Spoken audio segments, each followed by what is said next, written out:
ہوتی ہے۔ اسی طرح ہفتے میں 4 یا 5 بار ناشتہ نہ کرنے سے ذیابیطس ٹائپ 2 کا خطرہ 55% تک بڑھ سکتا ہے، جبکہ بلڈ شوگر لیول بہت تیزی سے کم بھی ہو سکتا ہے۔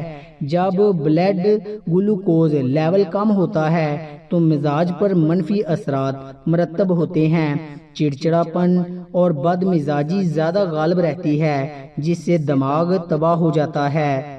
نمبر 2، رات کو دیر سے سونے کی عادت۔ ماہرین کی طرف سے مناسب دورانیے کی نیند صحت مند رہنے کے لیے ضروری قرار دی جاتی ہے، تاہم 4 لاکھ لوگوں کے اعداد و شمار پر کی جانے والی ایک اسٹڈی سے جلد سونے اور طویل زندگی میں ایک ربط سامنے آیا ہے۔ اس بات میں کوئی شبہ نہیں کہ مناسب دورانیے کی نیند ہم میں سے ہر ایک کے لیے اہم ہے، کیونکہ انسانی جسم پورے دن کی مصروفیت اور دباؤ کے سبب جس تھکن کا شکار ہوتا ہے، نیند نہ صرف اس تھکن کو دور کر دیتی ہے بلکہ اس دوران ہمارا جسم نئے دن کے چیلنجز کے لیے خود کو تیار کرتا ہے۔ مناسب حد تک نیند اور پھر صبح جلد بیدار ہونے سے نہ صرف ہمارے جسم کی توانائی بحال ہو جاتی ہے، بلکہ اب ایک نئی تحقیق سے معلوم ہوا ہے کہ بات یہاں تک محدود نہیں ہے۔ اس تحقیق سے جلد جاگنے اور طویل عمری میں ایک ربط سامنے آیا ہے۔ اس تحقیق کے مطابق ایسے لوگ جو صبح جلد بیدار ہوتے ہیں اور مناسب دورانیے کی نیند لیتے ہیں، ان کی زندگی طویل ہوتی ہے۔ جرمن میگزین فرانڈینن کے مطابق اس تحقیق سے بھی یہ معلوم ہوا ہے کہ رات کو دیر سے سونے والے موت کے زیادہ خطرے کا شکار ہوتے ہیں۔ عشاء کے بعد جلدی سونے کی نصیحت۔ اللہ تعالیٰ نے رات آرام کے لیے اور دن کام کے لیے بنایا ہے، لہٰذا عشاء کے بعد لمبی محفلیں لگانا معیوب ہے۔ حدیث پاک میں آتا ہے کہ نبی پاک صلی اللہ علیہ وآلہ وسلم کی عادت مبارک تھی، آپ عشاء کی نماز سے پہلے سونے کو ناپسند فرماتے تھے اور عشاء کے بعد باتیں کرنے کو ناپسند فرماتے تھے۔ نمبر 3، بہت زیادہ میٹھا کھانے کی عادت۔ ایسا مانا جاتا ہے کہ بہت زیادہ میٹھا کھانے سے ذیابیطس ٹائپ 2 کا سامنا ہو سکتا ہے، مگر کیا بات واقعی درست ہے؟ اس بات کا کوئی امکان ہے کہ آپ کے خاندان کا کوئی فرد، قریبی دوست یا ساتھی ذیابیطس کے مرض کا سامنا کر رہا ہو؟ وہ فرد آپ خود بھی ہو سکتے ہیں۔ ذیابیطس ایسی دائمی اور سنگین مرض ہے جس کا سامنا ہر 10 میں سے ایک فرد کو ہوتا ہے اور اس کے کیسز کی تعداد مسلسل بڑھ رہی ہے۔ زیادہ تر افراد کو ذیابیطس ٹائپ 2 کا سامنا ہوتا ہے، جو اس مرض کی سب سے عام قسم ہے، اور 90 سے 95% کیسز میں اس کی تشخیص ہوتی ہے۔ اس سے ہٹ کر ذیابیطس ٹائپ 1 اور حاملہ خواتین میں ذیابیطس اس مرض کی دیگر اہم اقسام ہیں۔ ذیابیطس کی تمام اقسام میں ایک چیز مشترک ہے اور وہ خون میں شکر کی مقدار بڑھ جانا، جیسے ہم بلڈ شوگر کہتے ہیں۔ تو اس کا مطلب ہے کہ چینی کھانے کا شوق ذیابیطس کا شکار بنا سکتا ہے۔ ذیابیطس ٹائپ 1 کے لیے تو اس کا جواب نہیں ہے۔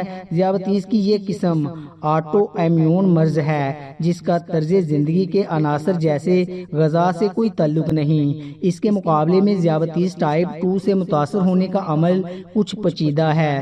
جینیاتی خطرہ، ناقص غذا، اضافی جسمانی وزن اور زیادہ وقت بیٹھ کر گزارنا ذیابیطس ٹائپ 2 کا خطرہ بڑھانے والے عناصر ہیں، جس سے آپ کا دماغ کمزور ہو جاتا ہے۔ یہ مرض کسی بھی عمر میں آپ کو شکار کر سکتا ہے اور ضروری نہیں کہ بڑھاپے میں ہی اس کا سامنا ہو۔ نمبر 4، کھانا کھاتے وقت ٹی وی دیکھنا یا موبائل استعمال کرنا۔ ماہرین کا یہ بھی کہنا ہے کہ ٹی وی کے سامنے بیٹھ کر کھانا کھانے کا بچوں میں موٹاپے کے بڑھنے کے ساتھ گہرا تعلق ہے۔ ماہرین نے اس حوالے سے 120 خاندانوں کا ڈیٹا جمع کیا جن کے ہاں بچوں کی عمریں 6 سے 12 سال کے درمیان تھی۔ اس رپورٹ میں ماہرین نے یہ جاننا چاہتے تھے کہ آیا کھانا کھاتے ہوئے پورے خاندان ٹی وی دیکھتے ہیں یا نہیں، نیز کھانے کے دوران ٹی وی دیکھنے کی صحت پر کس قسم کے اثرات مرتب ہوتے ہیں۔ تحقیق میں کہا گیا کہ جو لوگ ٹی وی سے دور بیٹھ کر کھانا کھاتے ہیں وہ اپنی توجہ زیادہ تر کھانے میں مرکوز رکھتے ہیں۔ اس کے برعکس جو لوگ ٹی وی دیکھنے کے ساتھ ساتھ کھانا کھا رہے ہوتے ہیں وہ کھانے پر توجہ نہیں دے پاتے، یوں انہیں اس بات کا احساس نہیں ہو پاتا کہ انہوں نے کتنا کھانا کھایا ہے۔ نمبر 5، صبح سویرے اٹھنے کی بجائے دیر تک سوتے رہنا۔ ایک نئی تحقیق سے ظاہر ہوا ہے کہ جو لوگ رات کو دیر سے سوتے اور صبح دیر سے اٹھتے ہیں ان کی قبل از وقت مرنے کے امکانات زیادہ ہوتے ہیں۔ اس کے علاوہ یہ بھی معلوم ہوا ہے کہ دیر سے اٹھنے والے کئی قسم کے دماغی اور جسمانی امراض میں زیادہ آسانی سے مبتلا ہو جاتے ہیں۔ دوسری طرف رات کو دیر تک جاگنے والوں میں نفسیاتی مسائل کا شکار ہونے کے امکانات بھی 90% زیادہ تھے، جبکہ ذیابیطس کا امکان 30% زیادہ تھا۔ اس کے علاوہ ان میں کئی اور قسم کے امراض کا خطرہ بھی زیادہ تھا۔ صبح دیر تک سوتے رہنا کیسا ہے؟ نبی کریم صلی اللہ علیہ وآلہ وسلم کے سامنے ایک شخص کا ذکر آیا کہ وہ صبح تک پڑا سوتا رہتا ہے اور فرض نماز کے لیے بھی نہیں اٹھتا۔ اس پر آپ صلی اللہ علیہ وآلہ وسلم نے فرمایا کہ شیطان نے اس کے کان میں پیشاب کر دیا ہے۔ نمبر 6، بلا وجہ دیر تک پیشاب روکے رکھنا۔ اگر آپ کے مثانے کا نظام صحت مند ہے تو پیشاب کو روکنا خطرناک نہیں ہوتا، البتہ بے چینی کا سامنا ضرور ہو سکتا ہے، مگر اس کو عادت بنانے سے ضرور چند مضر اثرات کا سامنا ہو سکتا ہے۔ اس عادت کے چند ممکنہ منفی اثرات درج ذیل ہیں۔ تکلیف: جو افراد پیشاب کو روکنا عادت بنا لیتے ہیں انہیں مثانے یا گردے میں تکلیف کی شکایت ہو سکتی ہے۔ اسی طرح ٹوائلٹ جانے کے بعد بھی تکلیف کا احساس ہو سکتا ہے۔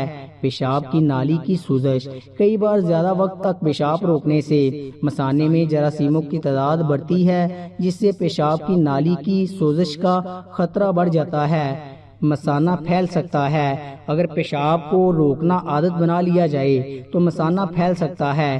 اس کے نتیجے میں مثانے کے افعال متاثر ہوتے ہیں اور پیشاب کو روکنا یا خارج کرنا مشکل ہو جاتا ہے۔ گردوں کی پتھری: پیشاب کو دیر تک روکنے کی عادت سے گردوں میں پتھری کا خطرہ بڑھ جاتا ہے، خاص طور پر ایسے افراد جن میں اس بیماری کی تاریخ رہی ہو۔